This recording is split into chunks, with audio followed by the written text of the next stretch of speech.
Hello class, good morning. Hope you guys are doing well. Hope you guys are continuing with your studies. So let's continue our study and we will start new topic today. The name of topic, as you can see on your screen, is room service. So in today's session we are going to discuss about various aspects of room services, the components of room services, and some additional things about the room service. So here we start. Let's go.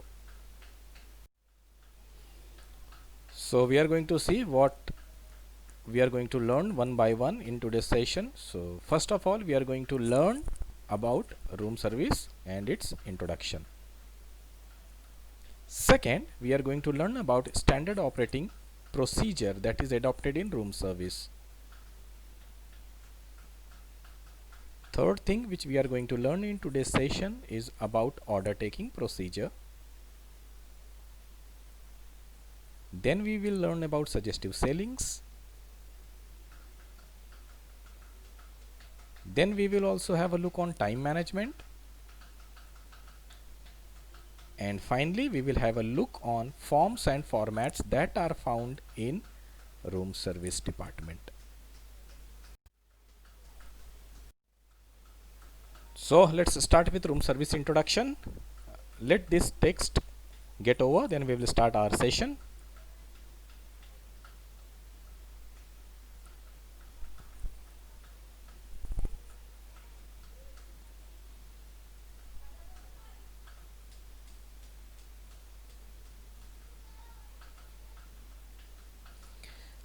As you can see,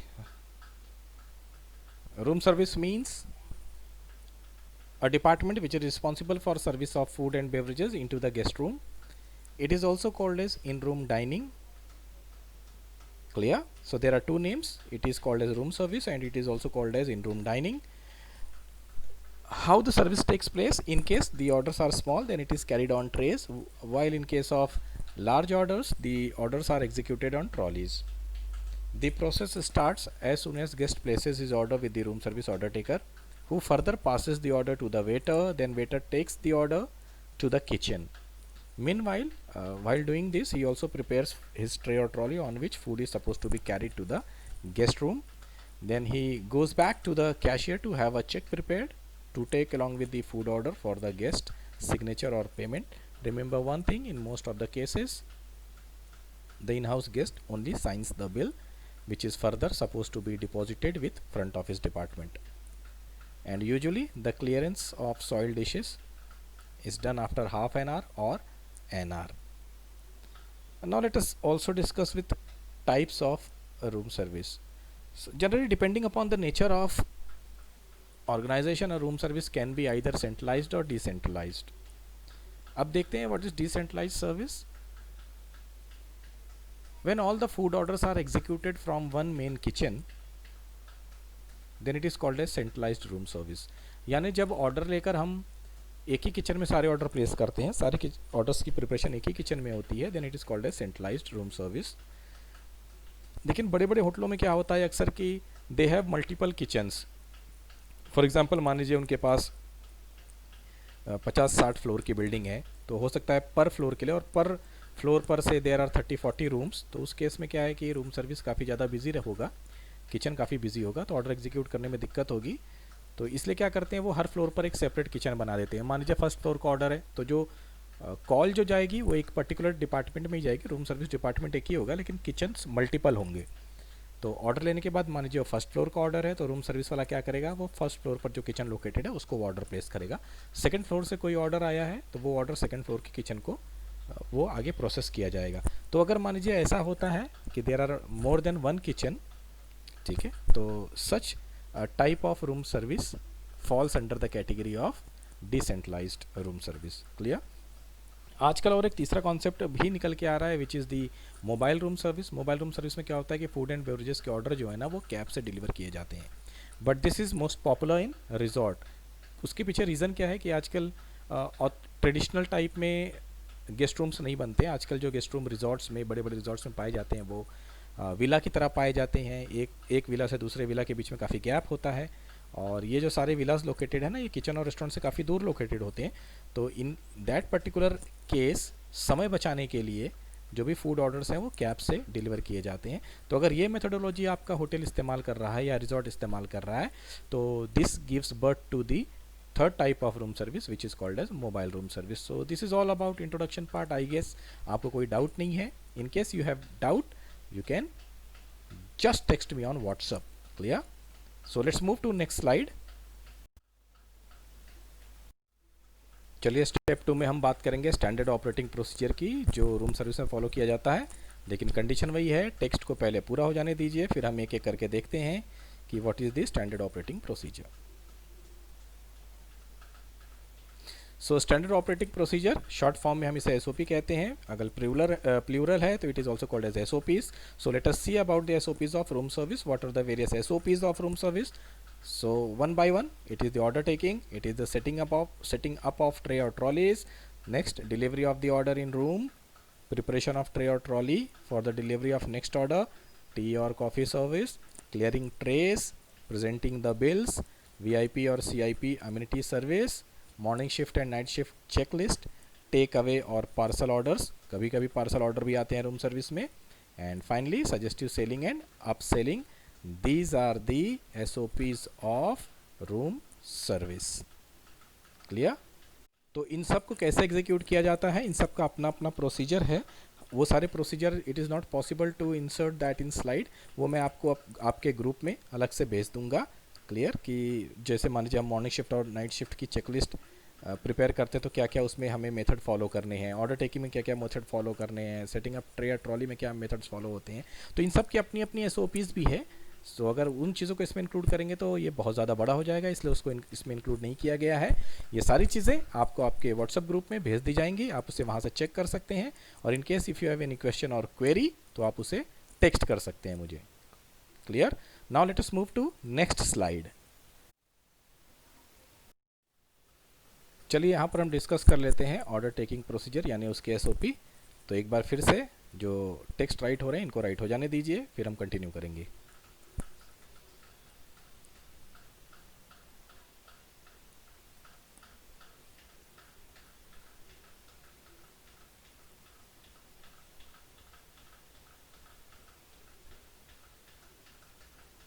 तो order लेते वक्त हमें क्या ख्याल रखना है? सबसे पहले तो हमें जो फ़ोन है उसको 3 रिंग के अंदर ही पिक करना है या 15 सेकंड के अंदर पिक करना है बजने से। जो भी पहले होगा वो हमें फॉलो करना है। तो मेरे ख्याल से ज़्यादा पहले तो 3 रिंग ही होगा, तो हो सकता है 3 रिंग की चीज़ पहले हो तो हमें 3 रिंग के अंदर ही उसे पिक करना है। जैसे ही हम कॉल को पिक करते हैं, पॉइंट नंबर 2 पे आ रहे हैं अब हम, हमें सबसे पहले गेस्ट को ग्रीट करना है। नॉर्मली जो रूम सर्विस का जो फ़ोन होता है, जो उसके अंदर टेलीफोन होता है, उसमें डिस्प्ले ऑप्शन होता है। तो जब भी गेस्ट कॉल करता है तो उसमें उसका नाम और किस रूम से वो कॉल कर रहा है वो दोनों चीज़ें हमें डिस्प्ले हो जाती हैं। आजकल टेक्नोलॉजी काफ़ी आगे है तो हमें उससे नाम और किस रूम से बात कर रहे हैं उसको पूछने की ज़रूरत नहीं पड़ती है। हालांकि बीच में टैक्टिकली जब हम ऑर्डर ले रहे हैं या ऑर्डर जब हम ले चुके होते हैं तो एक बार फिर से कंफर्म कर लेते हैं या हम नाम से ही उसको कंफर्म करते हैं, इसीलिए ग्रीट करने में हम गेस्ट का नाम भी इस्तेमाल करते हैं। तो यहाँ पर आपको एक ग्रीटिंग का फ्रेज़ बताया गया है। अगर आप इस तरह से ग्रीट करेंगे तो डेफिनेटली आप कंफर्म कर लेंगे कि वो सेम गेस्ट है और सेम रूम से बोल रहा है। फॉर एग्जांपल मॉर्निंग का टाइम है तो हम कैसे यूज़ करेंगे? Good morning mister brown. यहाँ पर मिस्टर ब्राउन जो है वो गेस्ट का नाम है। This is टोनो। टोनो जो है वो ऑर्डर टेकर का नाम है। तो good morning mister Brown, this is Tono from room service, how may I help you. अब आप इमेजिन कीजिए अगर उस तरफ मिस्टर ब्राउन नहीं है तो रिएक्शन आएगा sorry this is not mister brown. मान लीजिए अगर किसी आपके रूम आपके टेलीफोन में वैसे तो गुंजाइश नहीं है कि कोई गलत डिस्प्ले हो जाए, लेकिन इन केस इंस्ट्रूमेंट है, हो सकता है कुछ फॉल्ट आ जाए, तो मिस्टर ब्राउन तुरंत क्या कहेंगे? अगर वो मिस्टर ब्राउन नहीं है तो वो डिनाई करेंगे इन चीज़ों को। क्लियर? तो इसीलिए हम ये टैक्टिक्स अपनाते हैं। This is the method of greeting the guest. उसके बाद हम क्या करेंगे? हम politely we will ask the guest about his preferences, कि वो क्या खाना चाहते हैं, हम उनके बारे में पूछेंगे, और जो भी वो खाना चाहते हैं उसमें हम अपसेलिंग करने की कोशिश करेंगे। तो मान लीजिए वो कह रहे हैं कि हमें सी फूड पसंद है, तो सी फूड में try to sell the costly items, पहली प्रायोरिटी तो यही होती है। मान लीजिए 4-5 वैरायटी के सी फूड हैं, वो कह रहे हैं हमें फ़िश ही खानी है, not crab not prawns only fish. ठीक है, तो फ़िश में भी जो महंगी होगी ट्राई टू सेल दैट। या मान लीजिए अगर वो आप उसमें कामयाब नहीं होते हैं तो जो भी वो ऑर्डर प्लेस करते हैं उसके साथ आप थोड़ा सा अकम्पनीमेंट, सैलड, पापड़, रायता, इन चीज़ों को आप बेच सकते हैं depending upon the nature of dish. लेकिन उन चीज़ों को सेल करते हुए आपको एक चीज़ ये खास ध्यान रखना है कि वो थोड़ा सा मैचेबल हो। ऐसा नहीं कि गेस्ट का ऑर्डर जो है वो कुछ और है और आप जो सजेस्ट कर रहे हैं उन्हें अकम्पनीमेंट वो कुछ और है, जो कि एक मैच ही नहीं है। तो इन चीज़ों का भी ख्याल रखते हैं। उसके बाद जब आप ऑर्डर ले चुके होते हैं तो आप ऑर्डर को हमेशा रिपीट करते हैं, तो repeat the orders back to the guest. इससे क्या होता है कि मान लीजिए आपके सुनने में या ऑर्डर लेने में कहीं कोई गलती हुई है, कोई पॉइंट मिस हुआ है, तो गेस्ट वो आपको तुरंत बता देता है। तो जो एरर है, एरर के जो चांसेस हैं वो यहाँ पर नल एंड वाइड हो जाते हैं। नेक्स्ट, जब आप ऑर्डर ले चुके होते हैं, रिकन्फर्म कर चुके होते हैं, इसके बाद आपने गेस्ट को थैंक्स करना होता है। क्लियर? और थैंक्स भी थोड़ा अच्छे से कीजिए, जैसे thank you for calling room service, have a nice day. जब आप पूरी तरह से इस तरह से ऑर्डर ले लेते हैं, ये प्रोसीजर कंप्लीट हो जाता है, उसके बाद आप केओटी या बीओटी, अगर मान लीजिए उनका बेवरेज का ऑर्डर है, अल्कोहलिक ड्रिंक्स का ऑर्डर है, तो उस केस में आपको बीओटी रेस करना पड़ता है। तो जो भी खैर आपने केओटी या बीओटी रेस किया उसको आप सुपरवाइज़र को हैंड ओवर करते हैं, ताकि फूड का जो ऑर्डर है वो एग्जीक्यूट हो सके। So quite simple, this is how we take the order in room service. In case any question, जो कि होना तो नहीं चाहिए मेरे ख्याल से, बट अगर है तो अगेन आई रिकमेंड कि आप उसे व्हाट्सअप करें ग्रुप में, ताकि मैं उसका आंसर दे सकूं। चलिए, स्लाइड में हम बात करेंगे सजेस्टिव सेलिंग की, लेकिन उससे पहले वही टेक्स्ट को फिनिश हो जाने दीजिए, फिर हम बात करते हैं।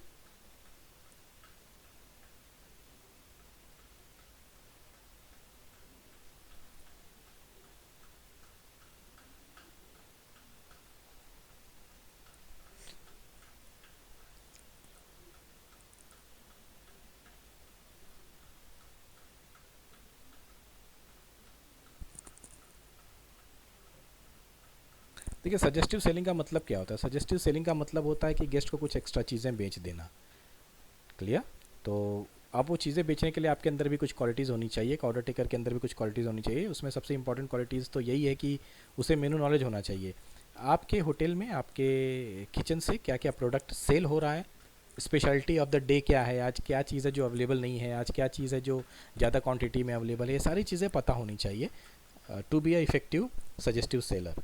तो कुछ टिप्स यहाँ पर दी गई हैं, how can you sell through suggestive selling methodology, वो यहाँ पर बताया गया है। सबसे पहले तो आपको काफ़ी उत्साह में होना चाहिए कि you have to be very enthusiastic.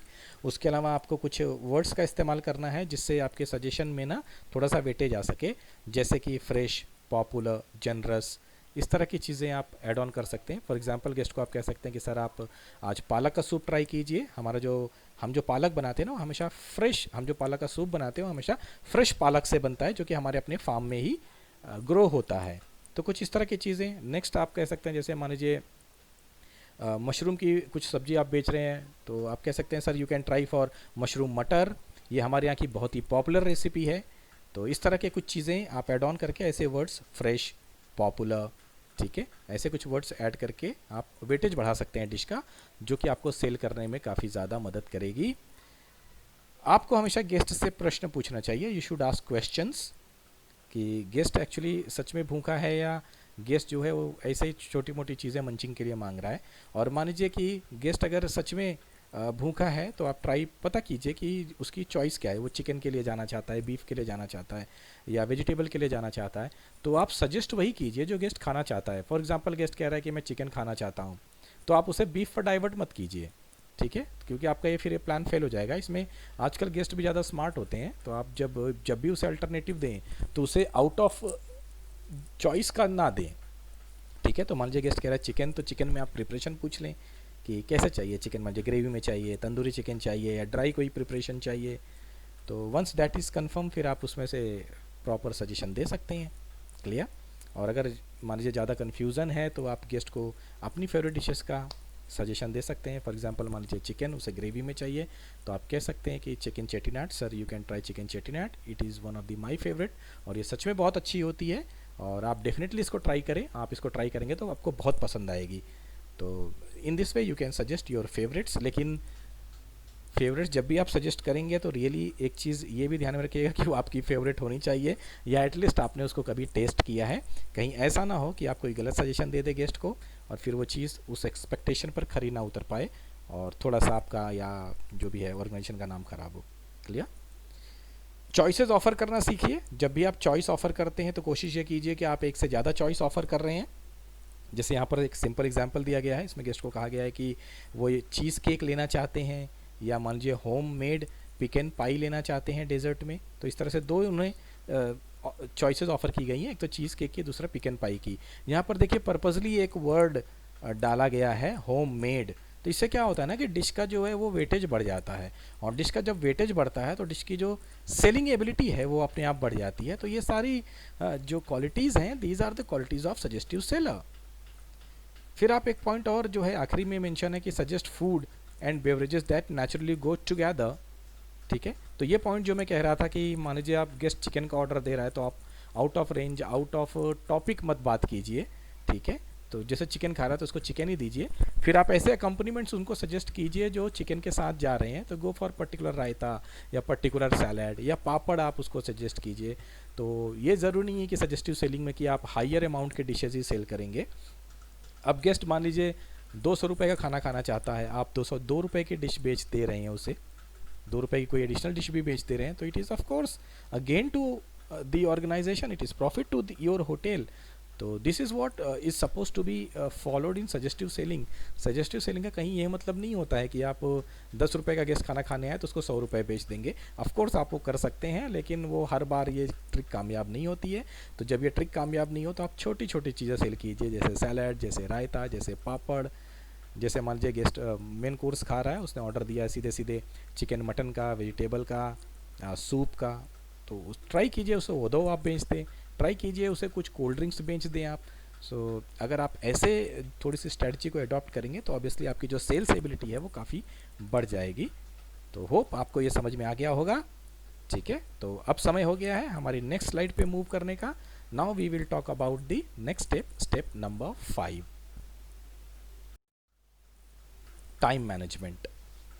इस स्लाइड में हम टाइम मैनेजमेंट के बारे में बात करेंगे, लेकिन फिर कंडीशन वही है, let the texts gate finished.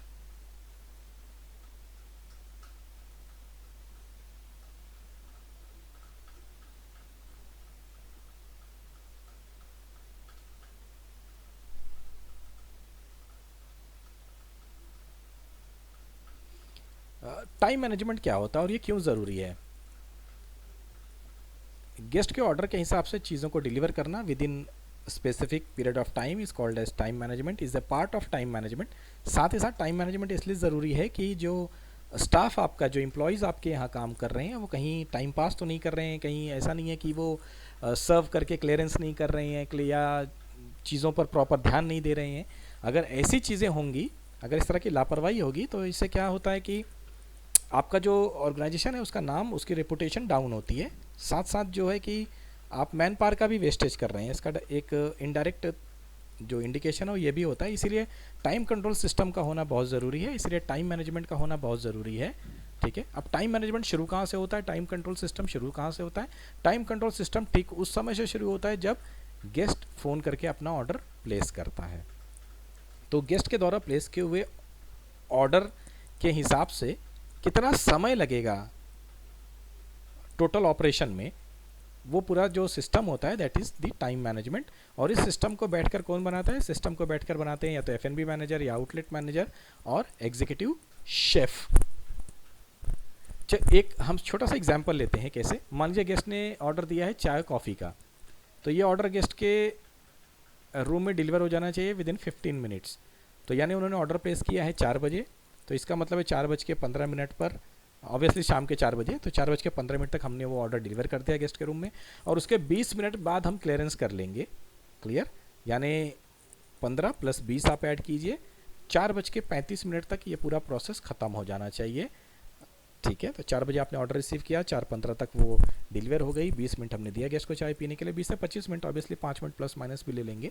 तो this whole process is going to take 35 to 40 minutes.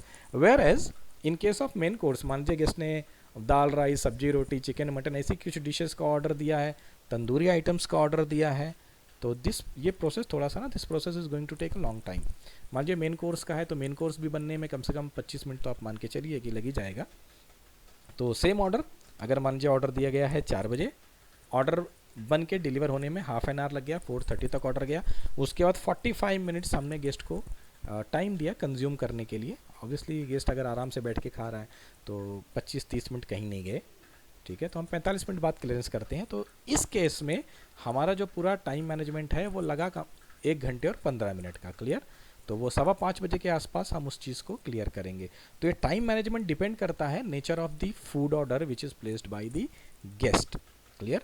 Hope आपको क्लियर हो गई होंगी ये चीज़ें, इन चीज़ों में कुछ आपको दिक्कत नहीं है। फिर से again, in case if you have any query, any question pertaining to this particular topic, you can just text me in the WhatsApp। आपकी जो queries हैं उनका आपको आंसर दिया जाएगा।